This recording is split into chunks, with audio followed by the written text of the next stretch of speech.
कुछ नहीं होता, हौसलों से उड़ान होती है, मंजिल उन्हीं को मिलती है जिनके सपनों में जान होती है। जी हाँ, इस कहावत को एक ऐसे होनहार गया जिले के इमामगंज प्रखंड के विराज गांव के कुमार अंकित ने ऐसा कारनामा कर दिखाया जो महज अभी 15 साल की उम्र में ही इन्होंने घुड़सवारी में गोल्ड मेडल जीत कर अपने गांव, देश, प्रदेश का बहुत बड़ा नाम रोशन किया। आइए उनके संघर्षों की जो कहानी उन्हीं की जुबानी में सुनता हूँ।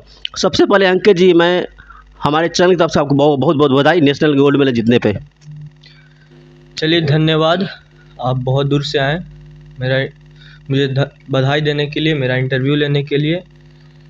मैं बताना चाहता हूँ कि ये पीढ़ी मेरे स्कूल टॉरेंट वर्ल्ड स्कूल से शुरू हुई थी। वहाँ पे सारे स्पोर्ट्स उपलब्ध थे, तो हम स्कूल ज्वाइन करने से पहले ही कुछ सोच लिए थे कि हमको कुछ यूनिक करना है। और फिर हम देखे कि वहाँ पे सबसे हटके, सबसे यूनिक घुड़सवारी है। तो मैं पिताजी से इजाज़त लिया कि हम घुड़सवारी करना चाहते हैं। तो उन्होंने बोला ठीक है, पर अपना ध्यान रखना, गिरना, चोट वोट लगते रहता। तो हम बोले ठीक है पापा, वो कोई दिक्कत नहीं है। उन्होंने कहा ठीक है, जो सीखो अच्छे से सीखना। तो मैंने बोला ठीक है। फिर लगातार प्रैक्टिस करते गए। वहाँ पे बहुत कठिनाइयाँ, और मुझे लगता था नहीं, ये हमसे नहीं हो पाएगा। कभी कभी मुझे डर लगता था, गिरने से डर लगता था। और बहुत लोग को देखा कि जब कोच बता रहे हैं तो वो, अगर किसी बच्चे को नहीं समझ में आता था और लगातार नहीं समझ में आ रहा, या कुछ वो गलती कर रहा है, या घोड़े के साथ अच्छा बर्ताव नहीं कर रहा, तो वो थोड़े से डांटते थे, कभी कभी मारते थे। तो उसके वजह से बहुत लोग ने स्पोर्ट्स छोड़ दिया, बोला कि नहीं अब हम दूसरे स्पोर्ट्स ट्राई करेंगे। तो हमने बोला कि नहीं, ये सब कठिनाइयाँ तो हर जगह आती है, अगर किसी और स्पोर्ट्स में जाए तो शायद इससे ज़्यादा कठिनाइयाँ आएगी। तो मैंने अपने लक्ष्य को ओलंपिक तक सोच लिया था, पर 1 साल मैंने प्रैक्टिस किया। तो मेरे कोच ने बोला कि अंकित, तुम अब कंपटीशन लेवल के लिए तैयार हो सकते हो, तुम्हारा बेस लगभग कंप्लीट हो चुका है। हम बोला ठीक है सर, अच्छी बात है।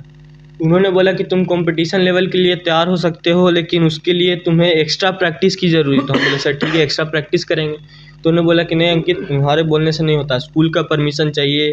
उसके लिए तुम्हारे फादर स्कूल को बताएंगे कि नहीं, मेरा बेटा कंपटीशन खेलने जाना चाहता है, उसको एक्स्ट्रा प्रैक्टिस दीजिए, तब एक्स्ट्रा प्रैक्टिस मिलेगी। मेरे पिताजी ने मुझे बहुत सपोर्ट किया। उन्होंने स्कूल से रिक्वेस्ट की कि नहीं, मेरे बेटा को एक्स्ट्रा प्रैक्टिस मिलना चाहिए। मुझे एक्स्ट्रा प्रैक्टिस मिला। मेरे कोच ने भी बहुत सहायता किया। मेरे कोच ने पूरा मेहनत किया मेरे ऊपर और मेरे दोस्त के ऊपर। तो धीरे धीरे प्रैक्टिस होते गई। तो आया कंपटीशन का टाइम। तो उन्होंने बोला कि अंकित, अब स्कूल तो तुम्हारे आने जाने का खर्चा उठाएगी नहीं, तुम्हें ही उठाना पड़ेगा। तो हम बोले सर ठीक है सर, वो तो घर में बात करना होगा। तो उन्होंने बोला ठीक है, बात करके बताना। तो मैंने बात की पापा से। तो उन्होंने बोला कि ठीक है, सर से बात कराओ, हम देखते हैं, बात करते हैं। तो उन्होंने राज़ी हो गया।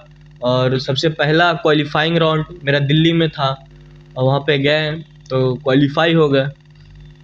तो मेरे पिताजी खुश थे, नहीं अच्छा किया है। मेरे घर वाले, सारे समाज के सारे लोग खुश थे। और जब मैं क्वालिफाई हुआ तब कुछ लोगों को पता चला था कि मैं घुड़सवारी करता हूँ, और सब लोग खुश थे क्योंकि वो सबसे अलग, सबसे यूनिक चीज़ था। तो उन्होंने बोला नहीं अंकित, तुम्हें आगे बढ़ना है, कुछ करके दिखाओ लोगों को। सारे पूरे समाज के, पूरे परिवार के लोग मुझे उत्साहित करते रहे कि नहीं तुम कुछ कर सकते हो, तुम्हारे अंदर काबिलियत है। तो मैंने बोला ठीक है, आगे बढ़ते रहेंगे। फिर दूसरा राउंड भी क्वालिफाई किया। तब जाकर दिसंबर में मेरा नेशनल था, 22 और 23 दिसंबर को। वहाँ पे मेरे पिताजी भी आए थे देखने के लिए, मुझे प्रोत्साहित करने के लिए। मेरे पिताजी आए और मुझे बोले कि बेटा ज़्यादा टेंशन मत लेना, आराम से खेलना, तभी जीतोगे। बोला ठीक है पापा। मैं ग्राउंड में उतरा तो मुझे डर लग रहा था कि यहाँ तक मैं आया हूँ, कुछ करूँगा या नहीं करूँगा, या कुछ हमसे ग्राउंड में गलती हो जाए। तो मैं अपने पूरा जी और जान लगा दिया, और मैं नेशनल को हासिल कर लिया। क्या बोलते हो, जब आप क्या कंपटीशन के लिए गए थे 22-23 जो होने वाला था कंपटीशन, उस समय क्या आप फीलिंग कर रहे थे? अंदर से घबराहट महसूस हो रही थी और लग रहा था कि नहीं, इतना मेहनत करके यहाँ तक आए हैं, लोगों का भरोसा है, पूरे गांव समाज पूरे परिवार का मेरे ऊपर भरोसा है। अगर कुछ करके ना दिखाए तो फिर दिक्कत वाली बात है, क्योंकि साल भर से यही गुंजाइश में थी कि हम नेशनल में पहुँचेंगे और अब सबको अब मेडल दिखाएं कि नहीं हम जीत कर आए।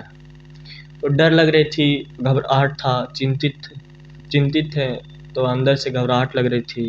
कभी कभी डर लगता था कि नहीं हो पाएगा, नहीं हो पाएगा। फिर मुझे मेरे पिताजी ने प्रोत्साहित किया, मेरे कोच ने दीपक सिंह ने प्रोत्साहित किया कि नहीं अंकित, देखो आए हो तुम इतना मेहनत करके, तुम में काबिलियत है तभी तुम नेशनल के लिए सेलेक्ट हुए हो, तुमसे अच्छा कोई और लोग नहीं है।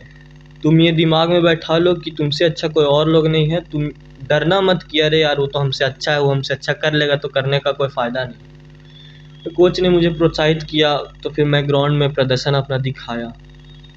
कर्नाटक में जब आप गए थे तो कितने कॉम्पिटिटर के बीच में आपका सामना करना पड़ा?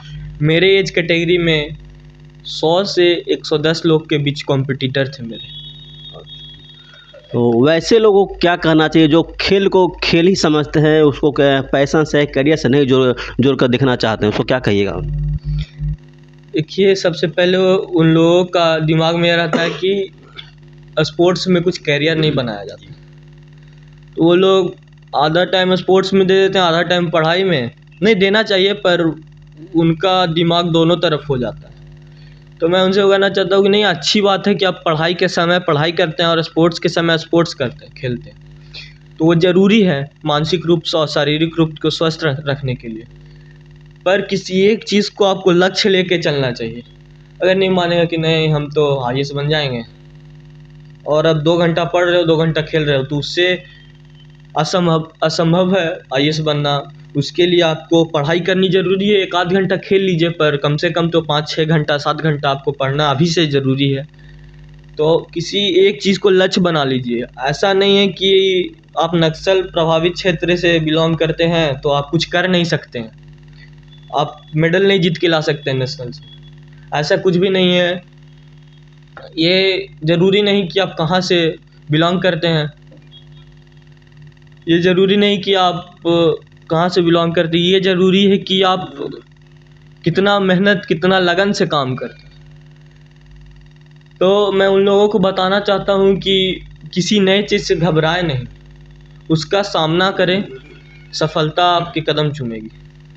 तो अपने देश के घुड़सवारी में नेशनल गोल्ड मेडल जीता है, आगे के लिए क्या योजना है आपकी? आगे के लिए अभी तो सब लोग खुशी मना रहे हैं, तो मुझे सब प्रोत्साहित कर रहे हैं कि इंटरनेशनल लेवल पे खेलो, इंडिया को रिप्रेजेंट करो, तब तुम्हें पूरा इंडिया पूरे विश्व में लोग जानेंगे। बोले कि अच्छी बात है, हम उसके लिए प्रयास कर रहे हैं, और अभी स्कूल में जाने के बाद कोच के साथ प्लानिंग करेंगे, ऐसा है, ये करना चाहते हैं, उसके हिसाब से प्रैक्टिस मिलेगी मुझे। तो प्रैक्टिस करते हैं, उसके बाद सिलेक्शन होगा, उसके बाद देखेंगे। ठीक है, हमारे चैनल जुड़ने में बहुत बहुत धन्यवाद आपका। धन्यवाद, नमस्कार। तो आपने देखा और सुना, इनका सीधे और साफ तौर पर कहना है कि वैसे छात्र छात्राएं जो घबराए नहीं, जो खेल को खेल की तरफ सतह किसी एक तरफ रुझान होना चाहिए, लक्ष्य प्राप्ति की ओर अग्रसर होना चाहिए, तभी कैरियर चुनेगी। तो वही, अगर हमारा वीडियो अच्छा है तो लाइक करें, सब्सक्राइब करें। धन्यवाद।